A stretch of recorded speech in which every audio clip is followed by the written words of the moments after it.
Hi, I'm Al, Hi, I'm Janae. and welcome to All Roads Lead to with Al and Janae. This is episode number 2, All Roads Lead to LA. Thanks so much for joining us. And right off the top, we want to say thank you to everyone for your just kind words and all of your support for episode 1, All Roads Lead to Delaware. Yes, we just had an outpouring of support and positive feedback. I heard from a high school classmate that I hadn't connected with in a while who was just, supportive. It was just really, it was great to feel the love. So thanks so much. So how you doing today?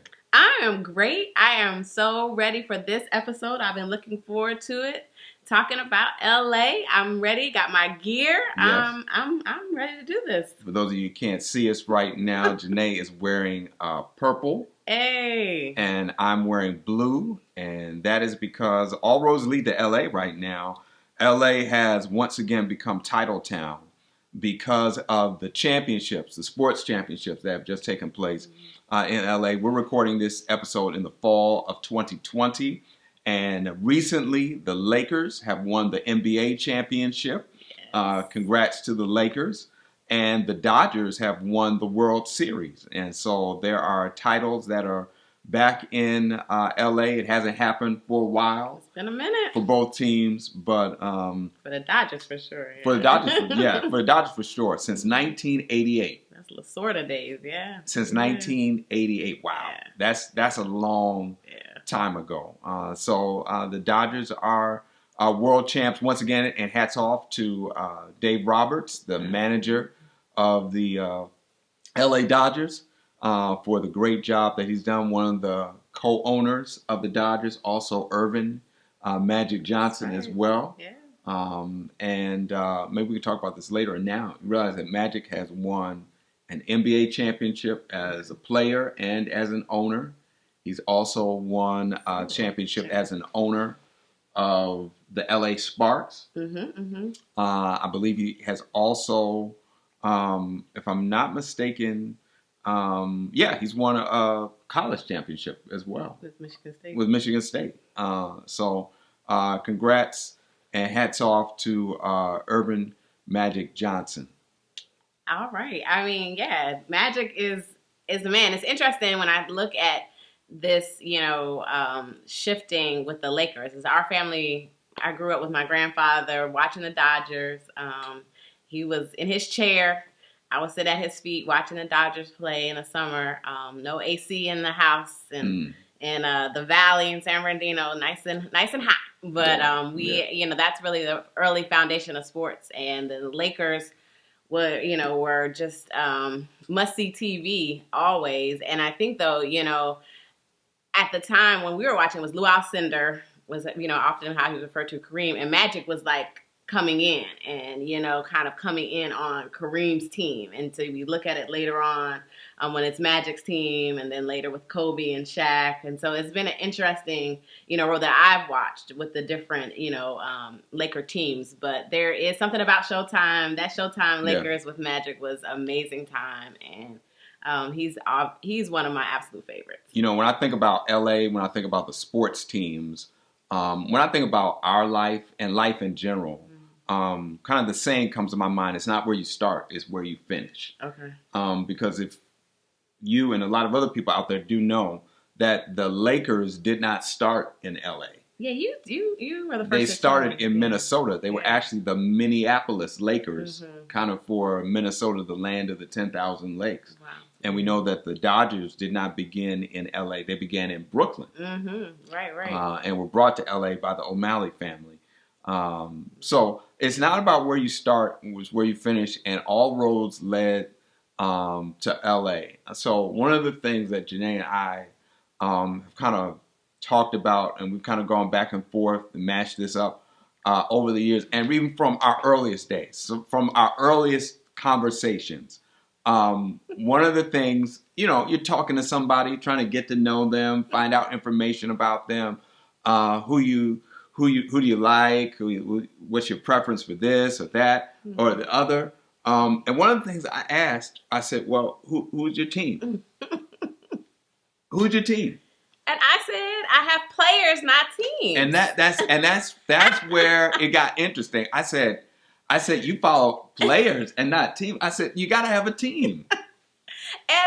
You challenged me on this, but case in point, I think one of the great examples is my football player was Ronnie Lott. That was my guy. He was born, I think, in New Mexico, in Albuquerque, but he went to high school, Eisenhower High in Rialto.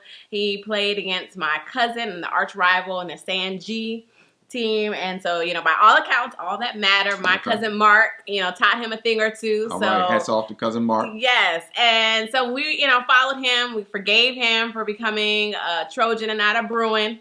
But then he went to the 49ers. So I started to watch that team. But I watched because of Ronnie Lott. And so, he's a Hall of Famer, amazing.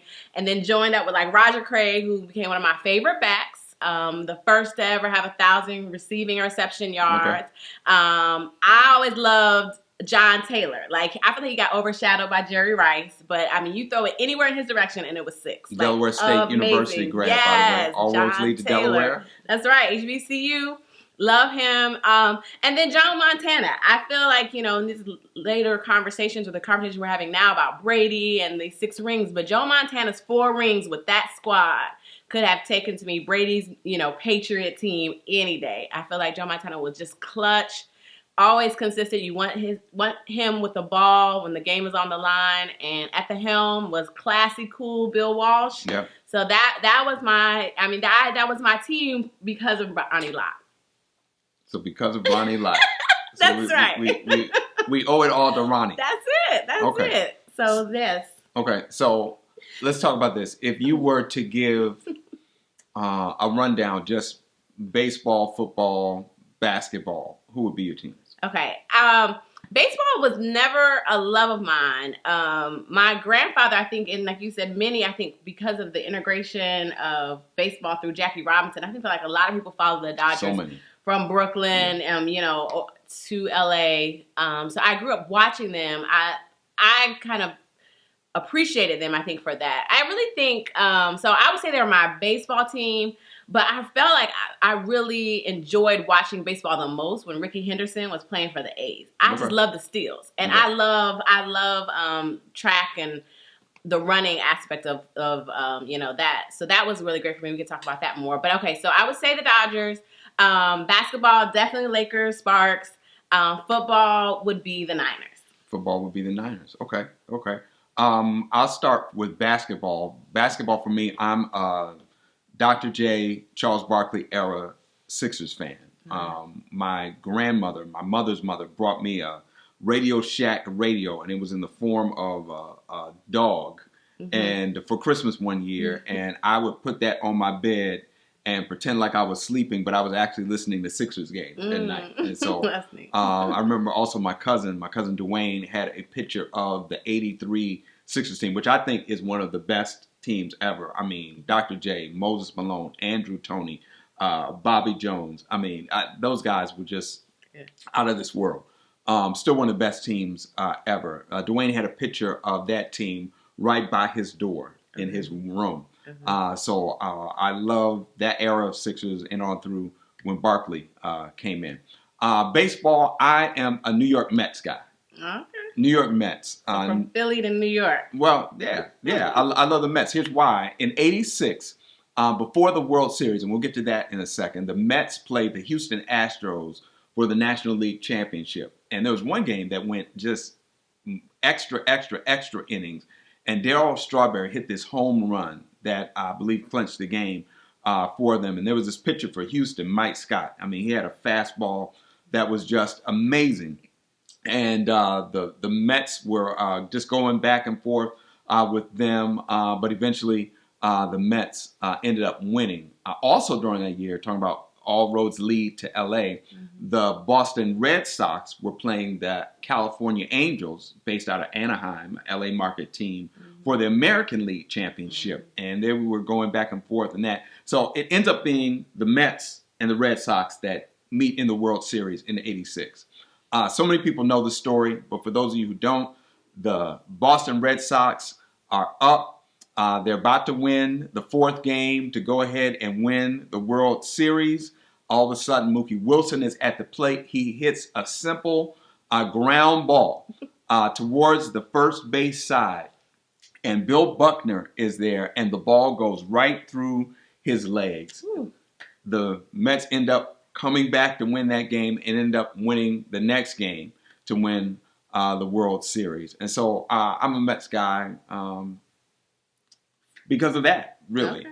And so in '88, the Mets and the Dodgers actually met in the National League Championship Series. They played in the playoffs then. So I'm a Mets guy. All right, here we go. NFL football. NFL. When it comes to NFL football, come on, sit back and get ready because this is about to be a ride.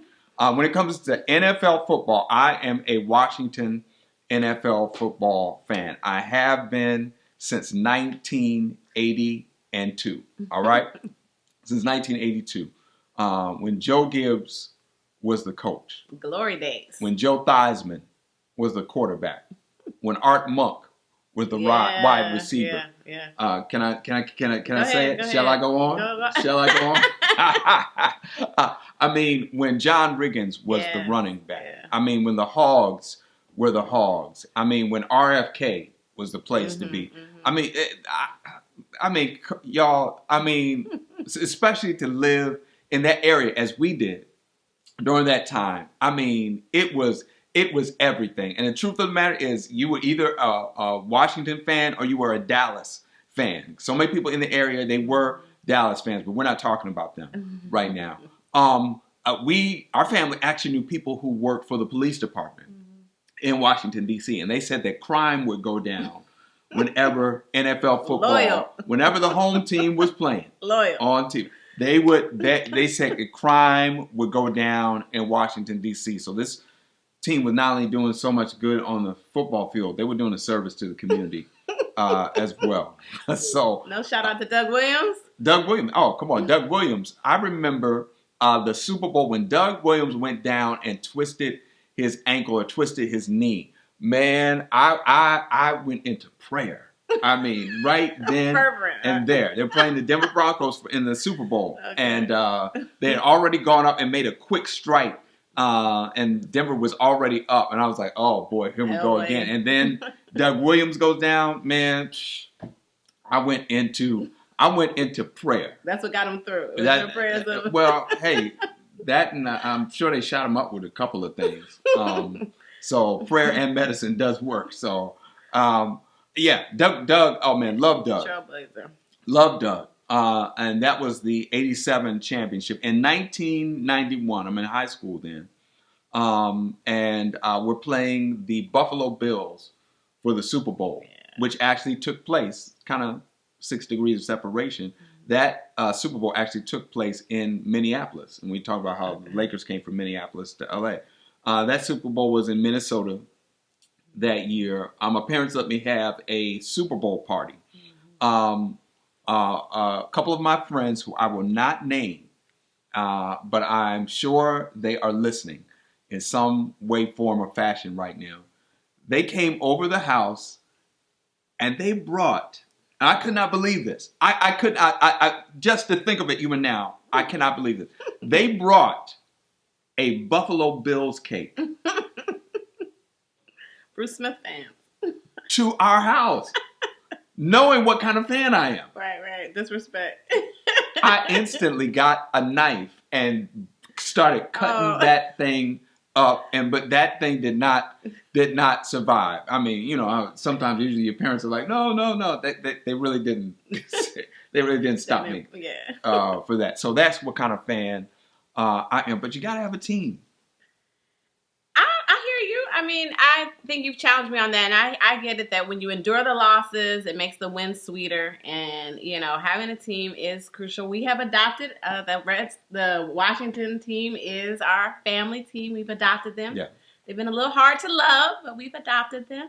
I completely agree. I think for me, on some level, our home base shifted. I mean, I was born in California, but we moved east, and we can kind of talk about that story. Okay. And so my dad was, you know, coming from Western PA. He was diehard, all things Pittsburgh, Penguins, Pirates, Steelers. And so there was definitely the Steeler influence in the home, and Pittsburgh teams. He's big with ice hockey. I think Wow. I think I actually didn't really appreciate it at the time, but ended up playing field hockey, and probably was some of the influence from his ice hockey watching and discussion. But I guess the true backstory is when we were in high school, every team got to wear their away jersey. And you could wear it during the day, but I was running track, and so we really didn't have a jersey. So my senior year, I was like, I want to wear a jersey. Okay. And so I wanted to wear a cute skirt, and I wasn't going to be a cheerleader or on the pep squad. The field hockey team had skirts, so I was like, hey, that's my sport. Okay. But I really grew to love it, and would have loved to have played earlier on. But yeah, so I agree. I think my home base shifted, but the people were what kind of kept me grounded. So I think in a lot of ways I have responded to players, and not teams. I guess I haven't had that team loyalty of being in one location or having a family team. So I think I did gravitate more to the players. Yeah. Okay. So it's the players. And really, when we talk about players, it's about the people. And when we think about people, especially LA, there is really a great story, a backstory that's kind of there of migration. Absolutely. That took place there, and it really is embodied in our family story that we've now merged together, but especially with the part of the family story that comes from your side of the family in getting that California. Yeah, absolutely. My grandparents, our maternal grandparents, hail from Oklahoma and Texas, by way of really Alabama and Georgia. My grandfather grew up in Texas. My grandmother grew up in Oklahoma. And they brought their budding, growing family from Oklahoma to California. I mean, that's like, over 1,500 miles for a better way of life. And they wanted to raise their children, in a place where they had more opportunities than they had growing up. And I really feel that that's in the DNA of California. So many times I think we talk about, the southern to northern migration, or, people moving from rural areas to industrial areas. But when you really look, there is such a story of migration that goes from Midwest, South to West. And, I think sometimes we focus on like the Steinbeck Grapes of Wrath, that story. But there's a story of Black folks, people like my family, who traveled. They left everything that they knew, everything that was familiar, their home base, their family support, and took a leap and really took a risk. And it was really a courageous move and a forward thinking, a progressive move to try and start in a place where they felt they had more opportunity. And I think that's in the DNA of LA, of California, because when you really think of it, there was no Plymouth, there was no Mayflower that landed in the Pacific. There was no ships that survived the Middle Passage that came to the Pacific. People who came to California, they came by choice. Yeah. You have the unfortunate with natives whose land was invaded and seized. You have internment. You have forced and exploitive labor. But the majority of folks who came by choice. And we often talk about, immigration from the southern border. And there's a lot of similarities to those stories and the stories of those who migrated from the South and from the West, and the hardships and, the risks that they took. And so there's a courage, there's a grit, there's a grind in the California soil. And, often people say it's, I've heard it all of being laid back and carefree. But I see it to be something more. And I think there's something liberating when you step out and, you're living in your purpose, or you're living in a desire or a dream, and you're kind of elevating to move beyond. And I think that is really something that you still sense, people who are chasing dreams. And that often, you put the work in the dark where people don't see. You're grinding, you're sacrificing. But there is a temerity and a strength. And I saw that in my uncles and my aunts. I saw it in my grandfather. I see it in my mom.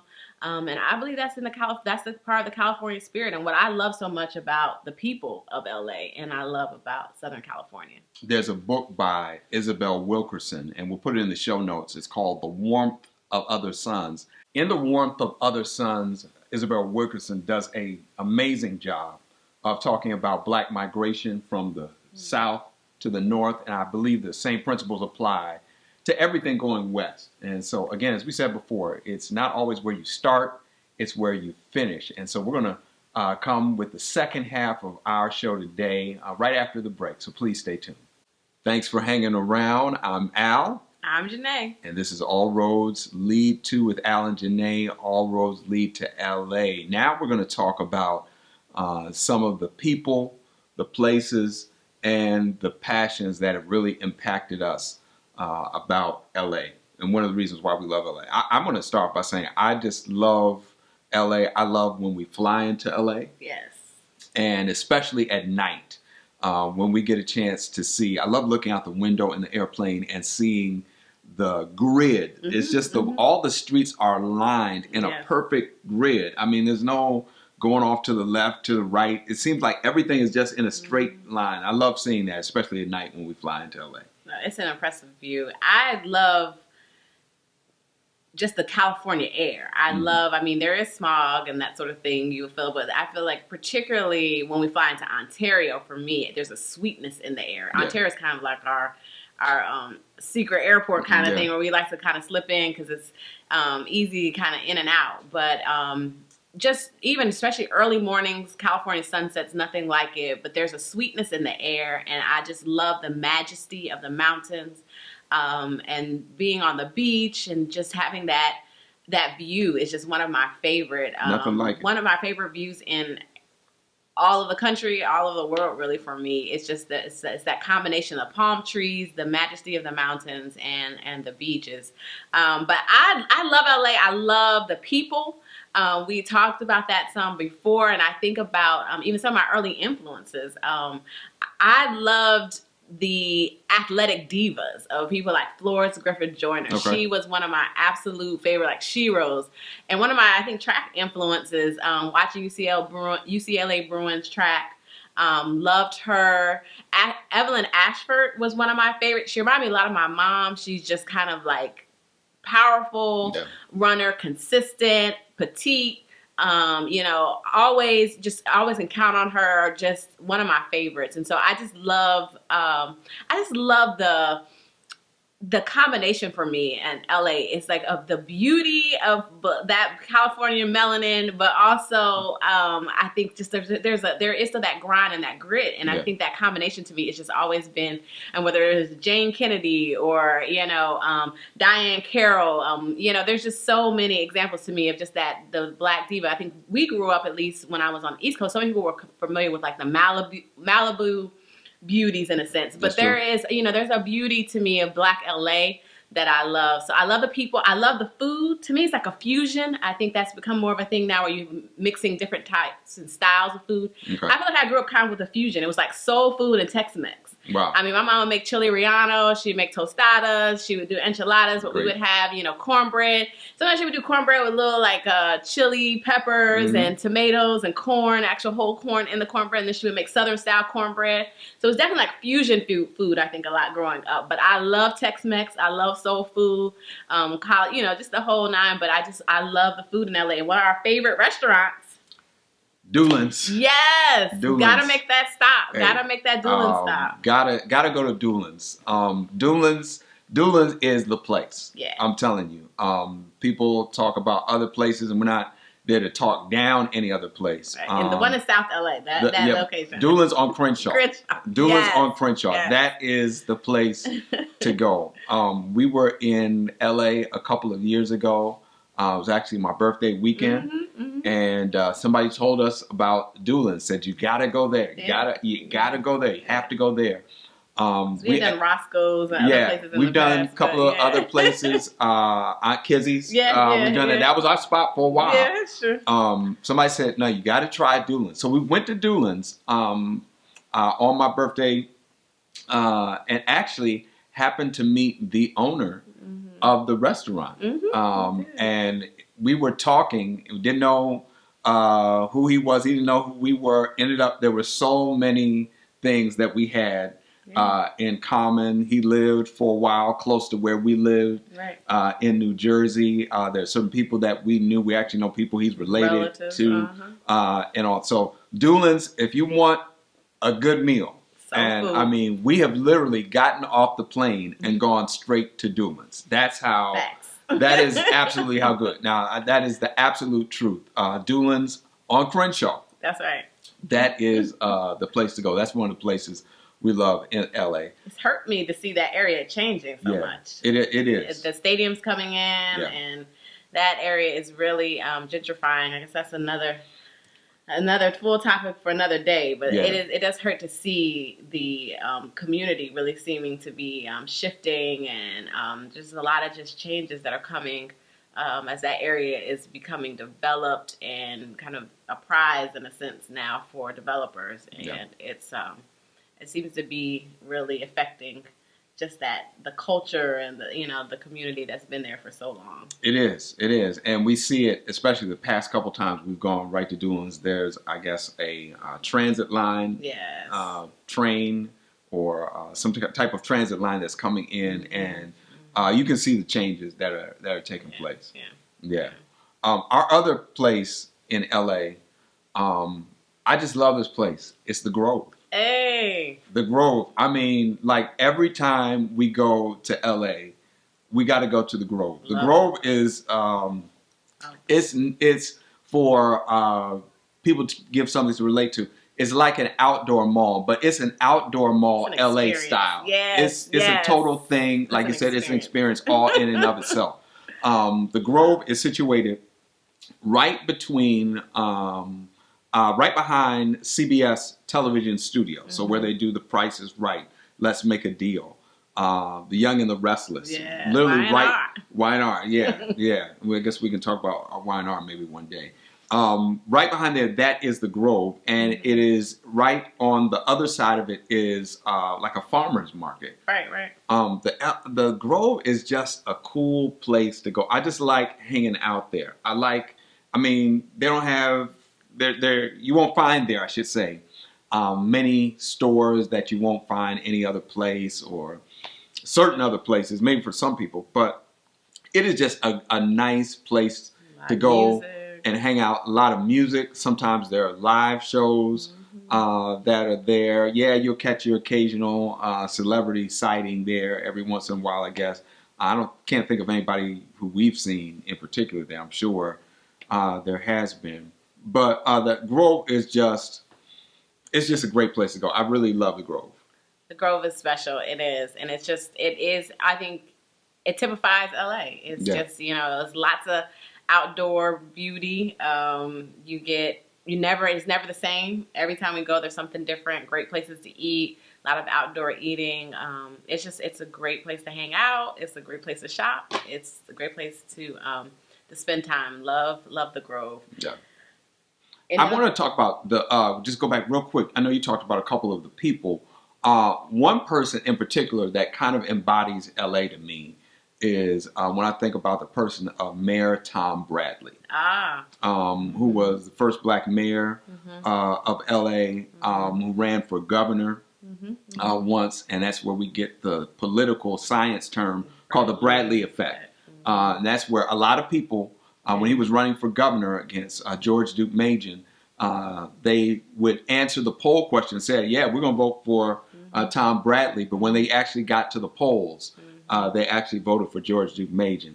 But Mayor Bradley was just a strong and a towering figure in LA politics, and really was a part of the second wave of black mayors that took place. Tom Bradley, Harold Washington, and people of that era really kind of impact and influence. So when I think of LA people, I think of Mayor Bradley. Absolutely. So we can't talk about LA without talking about some form of Hollywood shows, movies. What you got for shows? So those are I'm a TV guy, and so TV is one of my passions. And so let's talk about some of our favorite LA themed or LA based shows. All right, ladies first. LA Law.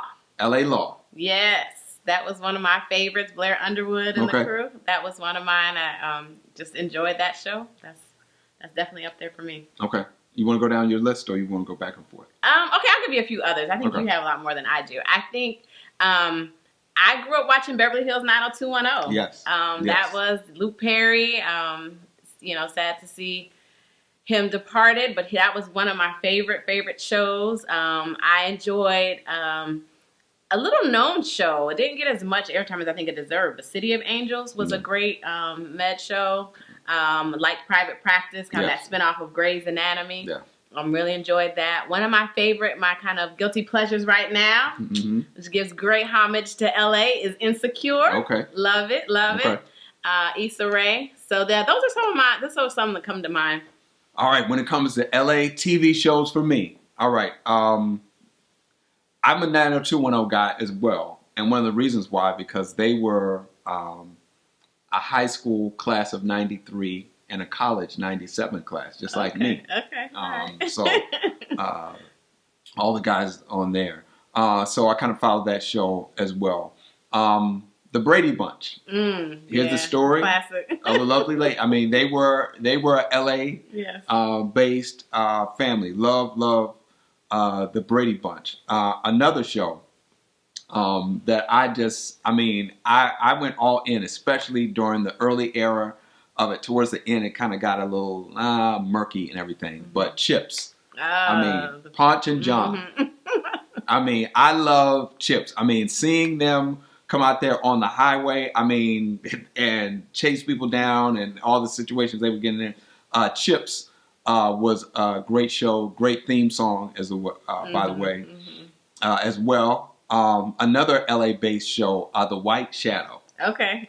Now you got to be a real one to know about The White Shadow. All right. The White Shadow was about a white teacher that became an ex-basketball player. I guess he had played for the Bulls and became the basketball coach at an LA high school. Okay. I love The White Shadow. Another great theme song, by the way. Then we go to What's Happening. What's Happening with the two exclamation points at the end of What's Happening. All right, What's Happening? Raj, Rerun, Dwayne, D, Mama, Shirley. What's Happening is What's Happening.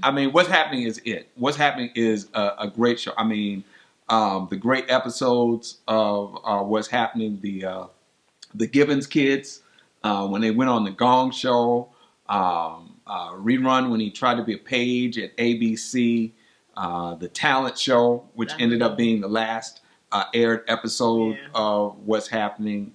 So many others. I could go on and the Doobie Brothers. How can I forget the Doobie Brothers episode? The two Doobie Brothers episodes. That was it. And again, What's Happening was actually a spinoff of the movie Cooley High. That was a good movie. Yeah. So that was kind of what What's Happening was supposed to be. All right. And I guess I'll wrap up the TV shows based in LA with one of the GOATs. All right. Are you ready? I'm ready. Should I do the song? Dum dum dum dum. Hey, that's my dad's favorite. Dum dum dum dum dum. Sanford and Son. Red Fox. My dad loves Sanford and Son. Come on. How does it get any better than that? Come on. That's Fred Sanford. Sanford, period. Come on. Fred Sanford, Lamont, Grady, Bubba, Aunt Esther. Woody. My come favorite on. was Grady. Grady. Good googly goop. Yeah. Sanford and Son is just, Sanford and Son is it. Sanford and Son is it. The comedy that was on there, we can talk about that, and that's probably whole nother show right there. But when I think about my favorite LA based or LA themed shows, Sanford and Son is right there with the rest of them. I have to say, I just came to mind. I was thinking about the Jackson family. I feel like that really gave a really interesting take, talking about the Jackson family, from Gary to Cali. I think that was gave a lot of insight on California at that time. Yes. Another one of mine, this isn't shows, but one of my favorite movies that I feel like is LA based is Love and Basketball. Okay. Yeah. That's one of my favorites. Yeah. That's true. And I was thinking when we were talking about South Central, Boys in the Hood, that really was a period piece. And a classic. John Singleton. Yeah. John Singleton classic. There's so many more. Those just kind of tip the iceberg. It does. It does. It does. So it's not where you start, it's where you finish. And we're going to finish off today's episode, All Roads Lead to LA, talking about LA NBA basketball on the Lakers side of things, even though the Clippers there. And the thing about it is, right before we close, the Clippers did not start in LA. They started in San Diego. True. And the Rams did not start in LA. Even when they were there, they started in Cleveland. Yes, and the Raiders have been journeymen. The Raiders, they started in Oakland, came to LA, and went back to Oakland. Now they're in Vegas. Yes. So, but we're going to start off, I should say, end off today with our all-time starting five for the Lakers. And at guard, from Michigan State. Okay. Hailing from Lansing, Michigan. Yeah. Irvin Magic Johnson. Okay. And shooting guard, gotta go with Kobe Bean Bryant all the way. Small forward for me is my favorite Tar Heel. Love Michael Jordan, but James Worthy. That's who I'm going with for small forward. Power forward, I'm gonna go with Powell. And center is the April baby, Kareem Abdul-Jabbar. Going with him for center. Okay. There's definitely some just old school centers that definitely could rival that. I think same thing for shooting guard. You could go with Jerry West. Love him. He's a logo. He is all Laker. But I think that's my squad. Okay. Do you consider Shaq a Laker? That's a good one. I could see those who do, but for me, he's still he's Orlando. Like I just still see him. I think his best playing days, he was in the best shape when he was playing with Penny Hardaway. Like that team to me, that's I mean, I know a lot of people claim him. He's kind of like an honorary Laker for me. Okay. All right. For me, point guard, there's some people who would say Gail Goodrich, and I would not get in too long of an argument with them, but there's nobody like Magic, so I'll go with you there. All right. As far as number two guard, it's got to be Jerry West. Okay. He is the logo, like you said. Yeah. He was the Lakers. I mean, through all of this time, coming from West Virginia to Los Angeles, his story, just amazing. But a great player as well. And as we found out with the unfortunate death of Kobe Bryant, a great person and a great father figure to Kobe Bryant as well. At forward number one, I'm going to go with Elgin Baylor. I mean, you cannot deny this man's stats that were there. And before he went into Clipperdom for a good little while, he was a part of the heart and soul of the Lakers, especially during those '60s years and that run they made there. Other forward, I'll go with James Worthy. Can't argue with him there. As far as center is concerned, I'm going to go with number 13, Wilton Norman Chamberlain. All right. All time. I know people are going to argue by the time he got to the Lakers, he was out of gas, but they don't get those championships that they did without him, which makes him an all-timer. And he had some pretty good contributions as a member of the team. So that is our starting five. All roads lead to LA. And as a matter of fact, I was thinking about this. Not only did the Lakers and the Dodgers come from other places to LA, the Clippers came from San Diego to LA. True.